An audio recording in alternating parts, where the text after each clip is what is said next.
ನಮಸ್ಕಾರ ಸ್ನೇಹಿತರೆ, ಇವತ್ತಿನ ವಾಸ್ತು ವಿಷಯ ಗಾಯತ್ರಿ ಮಂತ್ರ ಅಂದ್ರೆ ಏನು?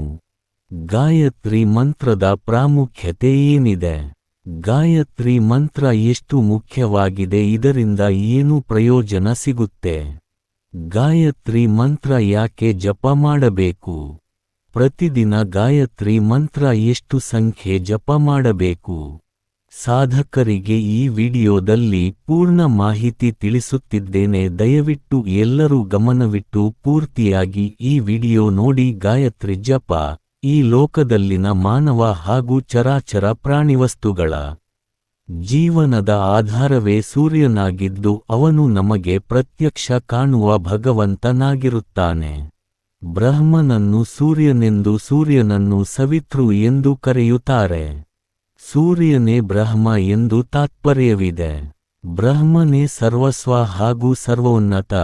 ಬ್ರಹ್ಮವನ್ನು ಗಾಯತ್ರಿ ಎಂದು ಕರೆಯುತ್ತಾರೆ.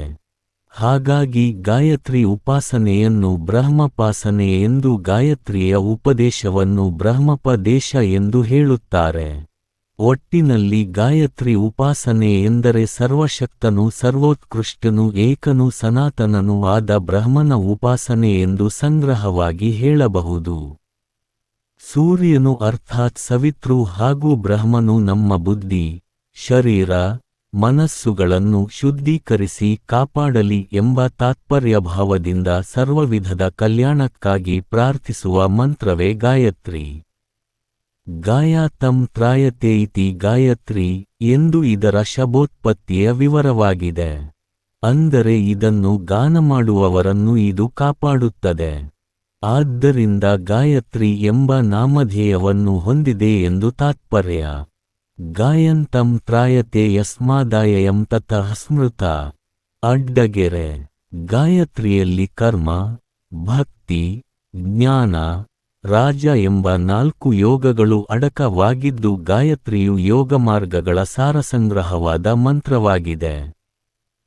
ಗಾಯತ್ರಿ ಮಂತ್ರದ ಉಪಾಸನೆಯಿಂದ ಸರ್ವಕಲ್ಯಾಣ ಸಿದ್ಧಿ ಎಂಬುದು ಸರ್ವಸಿದ್ಧವಾದ ಸಿದ್ಧಾಂತವಾಗಿದೆ.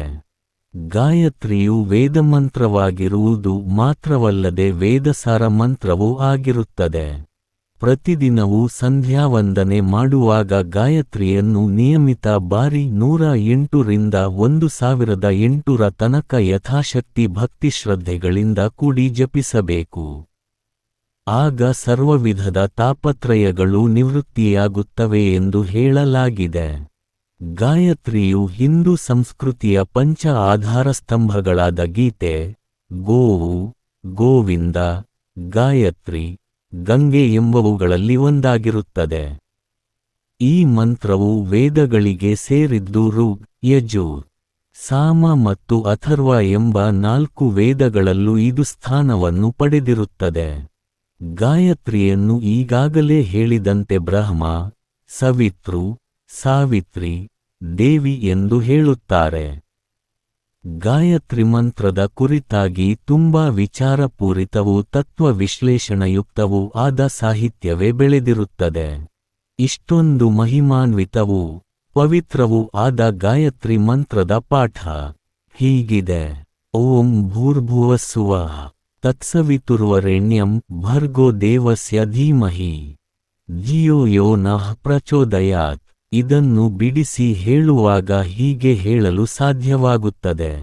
ಓಂ ಭೂರ್ಭುವಃ ಸ್ವಃ ತತ್ಸವಿತುರ್ವರೆಣ್ಯಂ ಭರ್ಗೋ ದೇವಸ್ಯ ಧೀಮಹಿ ಧಿಯೋ ಯೋ ನಃ ಪ್ರಚೋದಯಾತ್. ಗಾಯತ್ರಿ ಮಂತ್ರದ ಸ್ಥೂಲವಾದ ತಾತ್ಪರ್ಯ ಹೀಗಿದೆ. ವಿಶ್ವವನ್ನು ಸೃಷ್ಟಿಸಿದವನು, ಪೂಜನೀಯನು, ಸರ್ವಪಾಪ ಹಾಗೂ ಅಜ್ಞಾನಗಳ ಪರಿಹಾರಕನೂ ಆದ ಸವಿತೃವನ್ನು, ಆ ದೇವರ ಜ್ಞಾನತೇಜಸ್ಸನ್ನು ಧ್ಯಾನ ಮಾಡುತ್ತೇವೆ.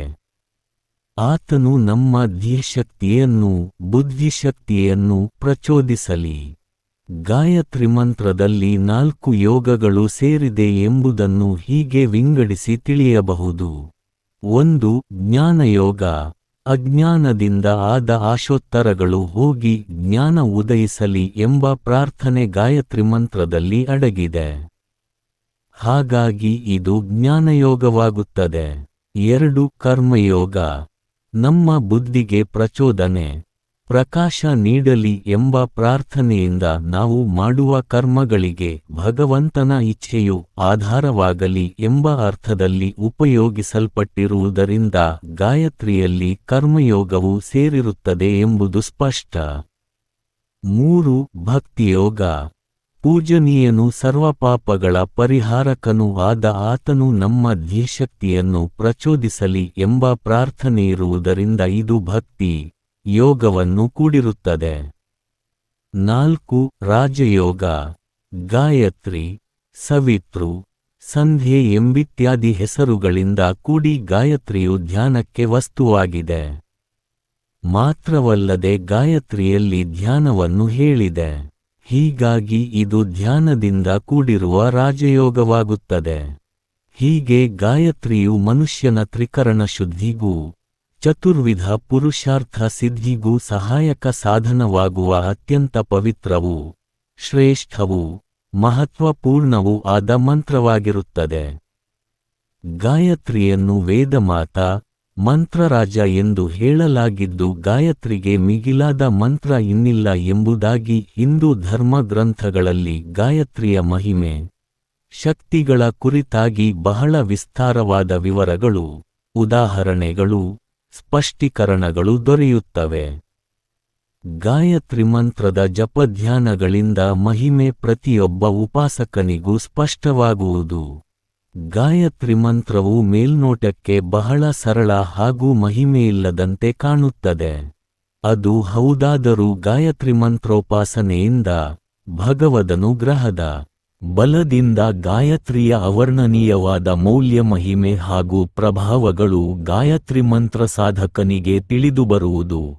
ಹಾಗಾಗಿ ಗಾಯತ್ರಿಯು ಸಾಮಾನ್ಯವಾದ ಮಂತ್ರವಲ್ಲ, ಅದು ಬ್ರಹ್ಮಚೇತನವನ್ನು ಒಳಗೊಂಡ ಪವಿತ್ರವಾದ ಮಂತ್ರವಾಗಿದೆ. ಇದು ಅತಿ ಪ್ರಾಚೀನ ಕಾಲದಿಂದ ಆಧುನಿಕ ಕಾಲದವರೆಗೆ ಅಸಂಖ್ಯಾತ ಸಾಧಕರ, ಭಕ್ತರ, ಮಹಾತ್ಮರ ಜೀವನಾನುಭವದ ಮೂಲಕ ಪ್ರಕಟಗೊಂಡಿರುವ ನಿತ್ಯನೂತನ ಸತ್ಯವಾಗಿದೆ. ನಾವು ಕುಂಡಲಿನಿ ರಾಜಯೋಗದಲ್ಲಿ ಗಾಯತ್ರಿ ಮಂತ್ರವನ್ನು ಕೊಡುತ್ತೇವೆ. ಅದು ಪ್ರಾಣಾಯಾಮದ ಜೊತೆಯಲ್ಲಿ ಆಸಕ್ತರು ನಮ್ಮ ಕುಂಡಲಿನಿ ರಾಜಯೋಗ ದೀಕ್ಷೆಯನ್ನು ಪಡೆದುಕೊಳ್ಳಿ. ದೀಕ್ಷಾ ಆನ್ಲೈನ್ನಲ್ಲಿ ಆಫ್ಲೈನ್ನಲ್ಲಿ ಲಭ್ಯವಿರುತ್ತದೆ. ನಮಸ್ಕಾರ ಸ್ನೇಹಿತರೆ.